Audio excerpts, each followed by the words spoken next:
Não se desvie do caminho. Não é esse o aviso dado às crianças nos contos de fadas? Senão elas encontram o perigo na forma de um lobo grande e mau ou algo pior. Katy e sua amiga Stacy realmente se desviaram do caminho pela floresta sinistra em uma tarde de outubro.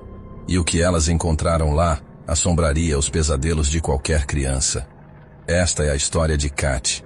Eu moro no interior, perto de algumas cidades de médio porte em Western Illinois, muito perto da fronteira Iowa, Illinois, perto do rio Mississippi. Eu já tive algumas experiências paranormais antes, desde quando eu era muito pequena até agora. Alguns dos meus familiares também tiveram. Contei muito pouco dessa experiência, porque temia que as pessoas pensassem que eu estava louca ou mentindo. Mas juro por tudo que é mais sagrado que isso aconteceu em um dia de outubro, há 11 anos. Eu tinha 15 anos na época, tenho 26 agora. Meus avós levaram minha melhor amiga Stacy e eu para fazermos um passeio com eles uma tarde. E eles decidiram que seria divertido nos levar a uma plantação de abóboras, já que era tão perto do Halloween. Este canteiro de abóboras ficava a alguns condados a nordeste de nós, eu acho, e era muito divertido lá. Tinha carrinhos de feno, um labirinto de milho e um celeiro onde podíamos comprar cidra de maçã e outras guloseimas da colheita. É claro que também tinha um canteiro de abóboras muito grande, onde podíamos colher nossas próprias abóboras direto da videira. Havia algumas famílias com filhos pequenos lá naquele dia. Lembro que estava ensolarado e excepcionalmente quente para outubro. A vovó e o vovô nos disseram que podíamos sair sozinhas e explorar a fazenda, já que éramos mais velhas e não precisávamos de supervisão na opinião deles.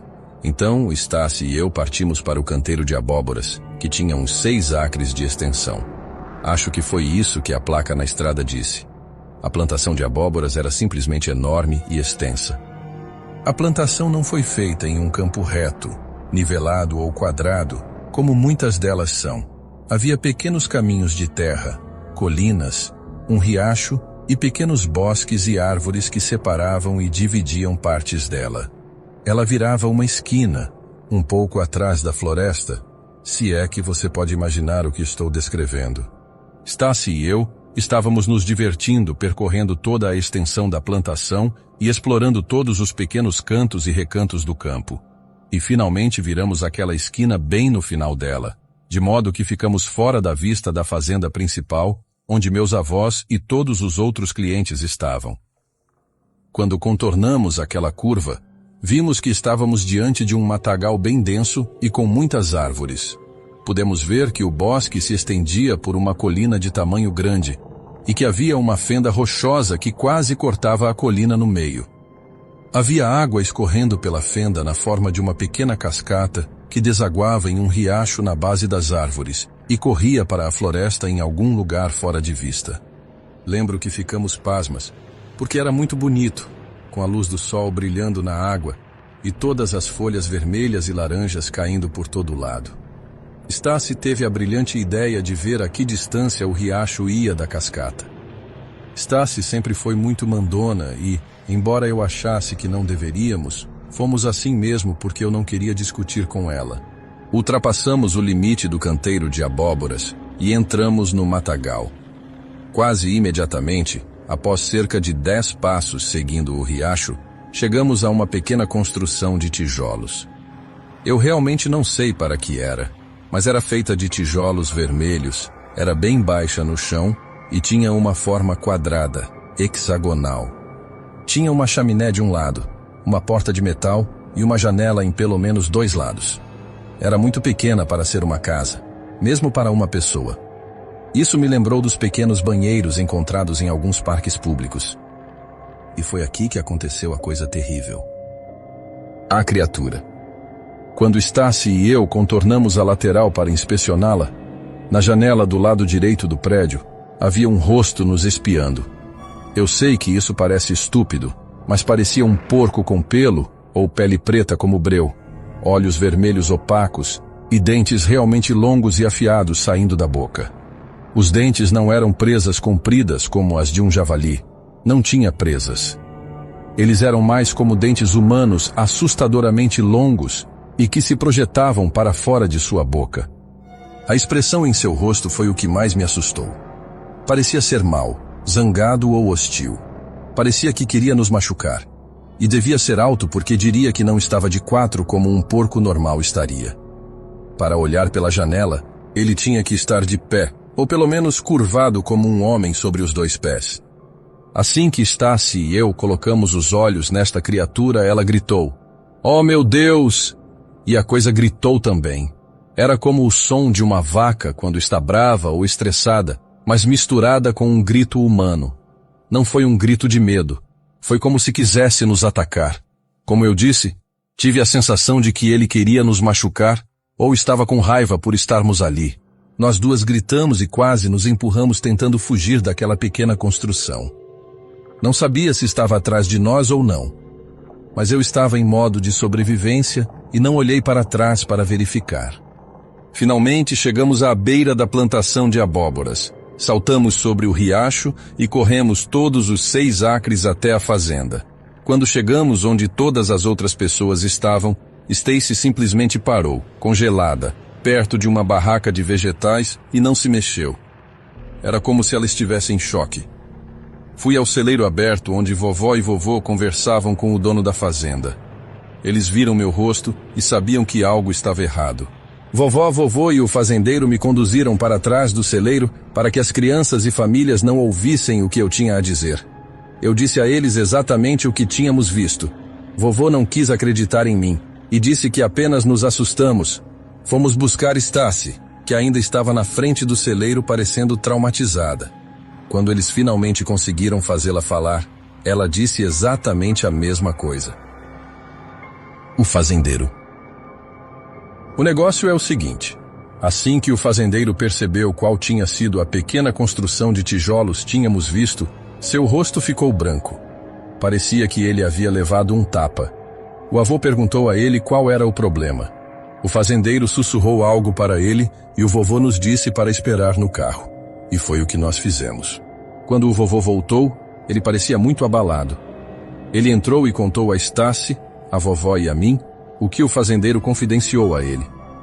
A família do fazendeiro possuía aquela propriedade por quase um século, e na década de 1930, o tio do fazendeiro disse a todos que tinha visto um demônio que parecia um porco na floresta e que vivia naquela pequena construção de tijolos. A família do fazendeiro não acreditou no tio, pensando que ele estava inventando histórias, ou talvez estivesse ficando doente mental. Então, no final dos anos 30, seu tio desapareceu por cerca de 5 dias. Finalmente, um dos membros da família encontrou o cadáver do homem naquele pequeno prédio. Nenhuma marca nele, e o legista não conseguiu descobrir o que aconteceu. Ele estava perfeitamente saudável, no final da adolescência, início dos 20 anos, e não havia nenhum ferimento que pudessem encontrar. Ele tinha acabado de cair morto no chão daquela pequena construção de tijolos sem motivo aparente. O fazendeiro também disse ao vovô que de vez em quando ele ainda ouve algum animal gritando ou uivando na floresta na beira do campo, mas não consegue saber que tipo de animal poderia fazer um som horrível daqueles. A família do fazendeiro sempre relatou aquele som intermitentemente naquela propriedade desde a morte de seu tio. Olá, meu nome é Grisha Makarov. Tenho 23 anos e faço tudo o que uma jovem comum faz. Trabalho, estudo, saio, como pessoa tenho meus hobbies, gosto de ler, gosto de cuidar de pássaros e tomar sol. Mas existe algo que eu faço que não é nada comum. Alguns julgam até assustador. Mas é um trabalho nobre, eu já falo mais disso daqui a pouco, é que eu sou uma exorcista. Sim, um dos meus trabalhos é expulsar espíritos malignos. Eu tenho esse dom desde criança. Nunca tive medo dessas criaturas, mas jamais as subestimei ou tratei com desdém, porque estes demônios são mais antigos e poderosos do que a humanidade. Você já imaginou o que é uma criatura viver milênios e não morrer? Quanto conhecimento acumulado ela tem em todas as áreas das ciências humanas? Você já imaginou uma criatura que conviveu com o próprio Deus, que teve acesso a conhecimentos além do que a humanidade concebe? Por isso que eu jamais os subestimo. Eu descobri meu dom quando era criança. Foi um pouco traumático, mas depois que entendi a magnitude de minhas habilidades e experiências eu fiquei mais tranquila. Na adolescência eu considerei este dom como uma das coisas mais legais que me aconteceu. Quando entrei na juventude, aflorou em mim um forte senso de dever. O meu dom funciona da seguinte forma: se eu fizer uma oração consagrando um crucifixo para Deus, ele é capaz de aterrorizar os espíritos imundos. Se eu pegar um copo da torneira, água comum que nem ao menos foi filtrada e a consagrar, o líquido queima a pele das criaturas como o ácido queima a pele humana. Se eu chegar e me aproximar das criaturas, elas ficam paralisadas e eu as toco. Elas se desmancham. Você deve imaginar que lá no inferno eu simplesmente não devo ser muito querida. Eu não frequento o catolicismo, nem pratico o cristianismo. Da forma tradicional, eu nasci com esse dom. Ainda não sei porquê. Existem duas modalidades de exorcismo. A primeira, que é mais fácil, é quando a criatura maligna está em seu próprio corpo. Eu apenas a destruo. Posso dizer com modéstia que já vivenciei batalhas espetaculares. A segunda modalidade é a mais difícil. Se trata de quando o espírito maligno possuiu outro corpo, pode ser o corpo de um ser humano ou animal. A minha preocupação é dupla: destruir aquela criatura e preservar a vida de quem foi possuído. É de dar pena o estado das pessoas que são possuídas por essas criaturas. Quanto eu dou fim ao espírito mau, é muito gratificante ver a pessoa livre, sorrindo para mim por estar liberta. Nem sempre eu consigo destruir a criatura, apenas expulsar. Mas eu torço para ter um segundo encontro com aquele ser infernal em um beco escuro e o destruir. Eu sou uma exorcista, mas também uma pessoa normal. Uma jovem normal e acreditem, eu temo outras coisas que não são os demônios. Havia sido mais um dia rotineiro no interior de São Paulo. Já era noite, e eu voltava da faculdade, caminhando pelas ruas silenciosas e escuras do bairro onde moro. O ar estava mais frio do que o habitual, e uma densa neblina começava a se formar, cobrindo tudo com uma manta úmida e gélida. As luzes dos postes de iluminação piscavam, criando sombras inquietantes. Eu não conseguia afastar a sensação de que estava sendo observado. Talvez fosse apenas o cansaço ou a paranoia causada pela solidão da noite. Mas à medida que os minutos passavam, aquela sensação se intensificava. Foi então que ouvi passos rápidos e leves atrás de mim. Acelerei meu ritmo, olhando discretamente por cima do ombro. A névoa dificultava a visibilidade, mas pude ver uma figura alta e esguia, envolta em sombras. Meu coração disparou, e cada passo meu parecia ecoar mais alto na calçada molhada. De repente, senti uma mão gelada agarrar meu ombro, e tudo aconteceu muito rápido. Uma criatura de aparência grotesca, com olhos brilhantes e dentes afiados, avançou sobre mim. Suas mãos ossudas e garras afiadas seguravam meus braços com força descomunal. Tentei lutar, gritando por socorro, mas a criatura parecia se alimentar de meu medo e desespero. Suas garras rasgaram minha pele, e a dor lancinante me fez quase perder a consciência. Eu podia ouvir sua respiração ofegante, como se estivesse saboreando cada momento do ataque. Enquanto a dor e o medo me consumiam, vi outras criaturas emergindo da névoa, todas com o mesmo olhar faminto e malévolo.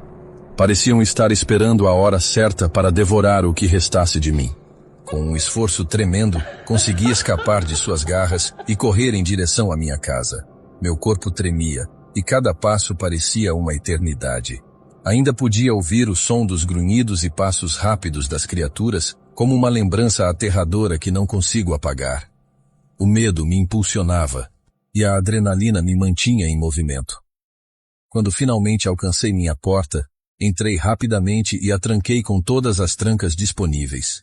Agora, mantenho as portas e janelas trancadas ao cair da noite, e evito sair de casa depois do anoitecer. Mas não sei por quanto tempo conseguirei fugir dessas criaturas misteriosas e famintas.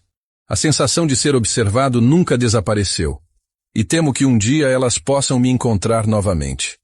Tento me convencer de que tudo não passa de um pesadelo, mas os arranhões em meu braço são uma lembrança constante.